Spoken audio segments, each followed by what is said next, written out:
मित्रांनो, आपण 3 भागांची एक प्रवास मालिका सुरू करत आहोत. यातील पहिल्या भागात असेल रायगड रोपवेची संपूर्ण माहिती. दुसऱ्या भागात आपण जाणून घेणार आहोत किल्ले रायगडाचा इतिहास. तर तिसऱ्या भागात आपण भेट देणार आहोत राजमाता जिजाऊंच्या समाधीला. सोबतच अनुभवणार आहोत ताम्हिणी घाटातील भटकंती. हा असा प्रवास असेल जिथे निसर्गाची वाटही असेल आणि इतिहासाची साथही असेल. चला तर मग भटकायला. नमस्कार. मी बरं आधी मागे जे दिसतंय ना ते नीट बघून घ्या.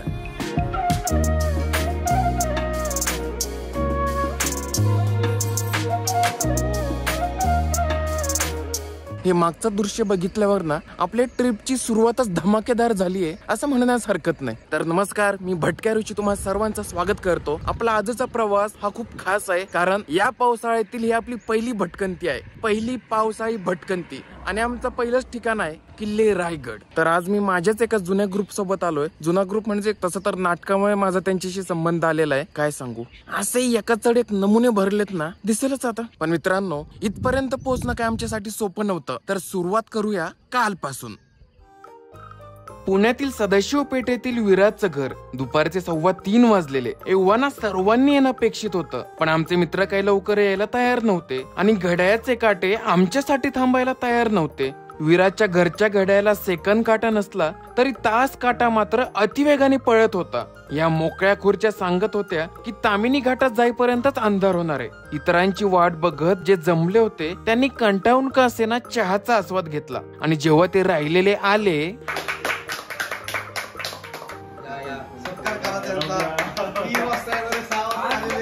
अखेर संध्याकाळच्या 6:30 नंतर आम्ही विराजच्या घराबाहेर पाऊल टाकलं.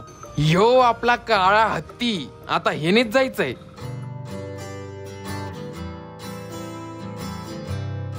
जाताना चांदणी चौकातील मनमोहक दृश्य आमच्या नजरेस पडलं.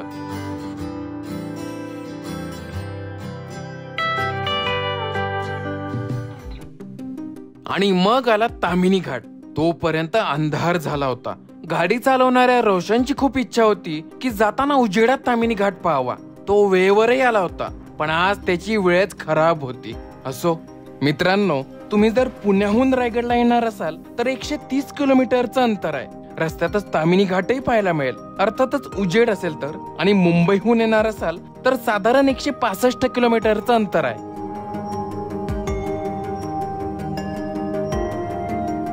तर मित्रांनो, आता आम्ही ताम्हिणी घाटात आहोत. जेवणाची वेळ झाली आहे आणि आम्ही चहा घेतोय.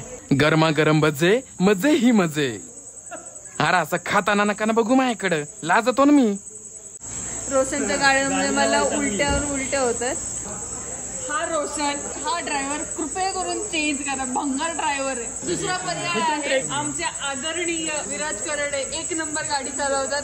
एक प्रकारे मुख्यमंत्री कोणाला बनवायचं यावरूनच चढाओढ सुरू झाली. एकमेकांवर अन्याय अत्याचार करत हा प्रवास सुरू राहिला.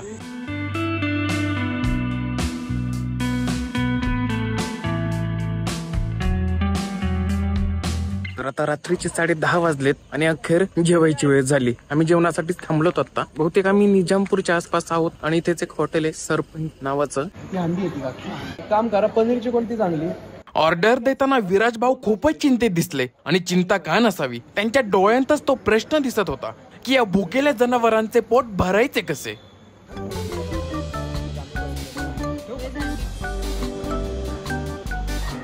आता व्हिडिओ बघून तुम्हाला वाटन का किती खातोय, पण तसं काय नाही बघा. जितकं दिसतंय त्याच्यापेक्षा जास्तच आणलंय.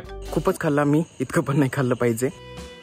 पुणे सोडून आता बराच वेळ झाला होता, पण तरीही हा रस्ता संपूच नये असं वाटत होतं. आता रात्रीचे 5 वाजलेत आणि आम्ही रायगड किल्ल्याच्या पायथ्याशी पोहोचलोय. लगेच ट्रेक करायचा नाहीये, इथे एका ठिकाणी स्टे करायचा आहे आणि उद्या सकाळी लवकर आपल्याला किल्ल्यावर जायचंय.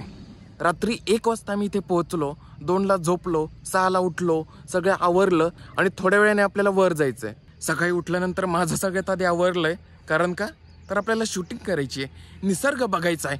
तर बघा आता एका बाजूला हे दृश्य आहे आणि एका बाजूला हे. मित्रांनो, तुम्हाला जर स्टे करायचं असेल आणि इथं थांबायचं असेल तर रायगडाच्या पायथ्याशी तुम्हाला रूम मिळतील. ही ट्रिप ठीक आहे ठरवून झाली आहे, पण तरी माझ्यासाठी जरा अचानकच होतं. त्यांचा अचानक फोन आला. त्यांनी विचारलं की चलतोस का ट्रिपला? म्हटलं कुठे? ते म्हटले रायगड. आता रायगडला नाही कसं म्हणायचं, एकतर आयुष्यात कधीच मी रायगड बघितला नव्हता. आज मी पहिल्यांदा इथे आलोय. ही माझ्यासाठीच खूप मोठी गोष्ट आहे. मी तर ह्या गोष्टीचा विचार करतोय की इथूनच इतकं भारी दिसत असेल तर वरून तर काय दिसेल. उत्सुकता खूपच वाढली आहे. तर मित्रांनो, मगाशी मी ज्यांच्याबद्दल बोललो त्यातील 3 जण आता माझ्यासोबत आहेत. एकूण आम्ही असं 7 जण आलेलो आहेत. हे बघा, हे ते 3 चेहरे. लेट आला त्यामुळे आम्हाला उशीर झाला आणि त्यामुळे अजून आम्ही गडावर चढलो नाही. पण आता सगळ्यात आधी आंघोळ केली त्यामुळे तो वाचलाय. आता कालपासून असे आरोप प्रत्यारोप सुरू आहेत आणि यासोबत आमचा प्रवास सुरू आहे. मी रोपवेत कधीच बसलो नाही आणि रायगडच्या रोपवेत तर नाहीच नाही. तर आज ती ही पहिलीच वेळ असणार आहे. हा बघा, पावसाळी भटकंतीचा उत्साह. चला आता नाश्त्याला. महाराष्ट्रात कुठेही फिरताना खाण्यात येणारा एक झटकेबाज पदार्थ म्हणजे मिसळ पाव. साथ में 2 जोड़ी एक्स्ट्रा खाओ. चलो. तर आताच गरमागरम झटकेबाज मिसळ खाल्ली आहे. जरा जास्तच झाली. कालपासून खाणं जास्तच व्हायला लागलंय. मित्रांनो, रायगडावर तुम्ही पायरी मार्गानेही जाऊ शकता किंवा अवघ्या 4 मिनिटात रोपवेनेही जाऊ शकता. तुम्हाला जर इतिहास अनुभवायचा असेल, रायगड अनुभवायचा असेल तर मी तर म्हणेन की पायरी मार्गानेच जा. आपल्या आजच्या या व्हिडिओत आपण रोपवेने जाणार आहोत. तर आता जाणून घेऊयात रोपवे संदर्भातील सविस्तर माहिती. माझा जो ग्रुप आहे तो ट्रेक करत वर येणार आहे, पण मी रोपवेने वर जाणार आहे. आणि आता मी जिथे आलोय त्यांनी मला सोडलं इथे मागच्या बाजूला आपल्याला रोपवेचे डबे दिसत आहेत वर जाताना तसंच खाली येताना. आता तिकीट काढायचंय आणि सगळ्यात आधी तुम्हाला हा फॉर्म भरावा लागतो. यावर तुमचं नाव, तुमच्या सोबत असलेल्यांची नावं, वय, संपर्क क्रमांक आणि पत्ता लिहावा लागतो. पत्ता मात्र पूर्ण लिहा, नाहीतर ते फॉर्म स्वीकारत नाहीत. आणि स्वतःकडे एक पेन असू द्या आणि नसलाच तर मागच्या पुढच्याकडे तर असतोच म्हणा.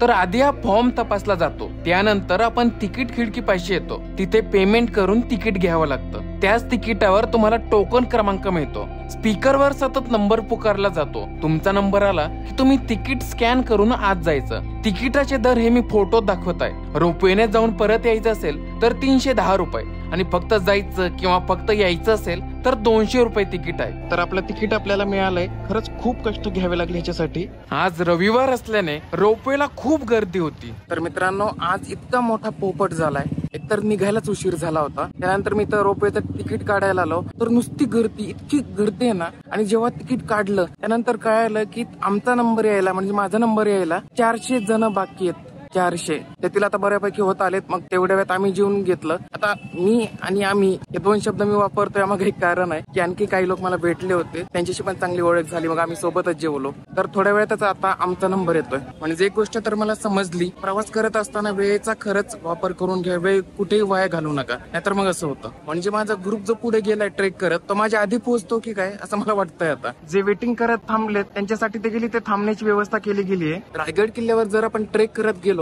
तर आपल्याला 2 ते 2.5 तास लागत असतील. पण आता रोपवेच्या वेटिंग मध्येच माझे 3 तास गेलेत जवळजवळ. आज खरंच वेटिंगचा कहर झालाय, कारण तिकीट स्कॅन करून आत आल्यानंतर इतकी वेटिंग अजून आहे. रोपवेने जाण्यापूर्वी त्याच तिकिटामध्ये तुम्हाला शिवकालीन ऐतिहासिक वस्तू संग्रहालय पाहायला मिळतं. त्यानंतर शिवतीर्थ रायगड हा माहितीपटही पाहायला मिळतो.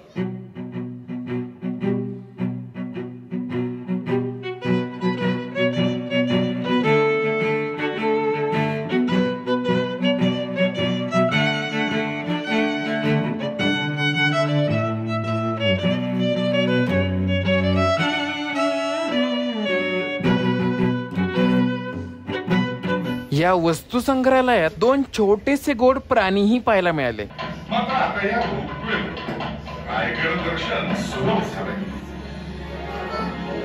हे पाहून झाल्यावर वेळ येते ती रोपवेने काही क्षणात गडावर जाण्याची. अवघ्या 4 मिनिटांत आपण वर पोहोचतो.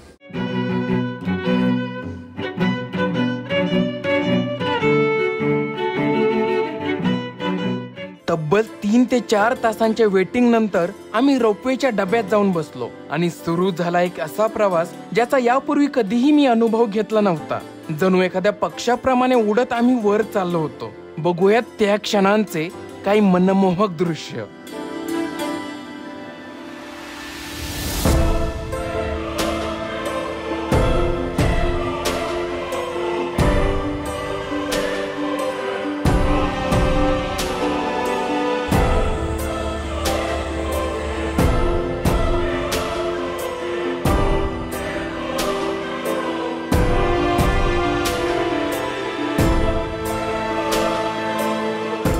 4 मिनिटांचा तो हवाई प्रवास करून आम्ही किल्ले रायगडावर पोहोचलो. तर आता आपण रायगड रोपवेची संपूर्ण माहिती बघितली. आता पुढील भागात आपण जाणून घेणार आहोत किल्ले रायगडाचा इतिहास. तर आता आपण इथेच थांबूया, भेटूयात पुढच्या भागात.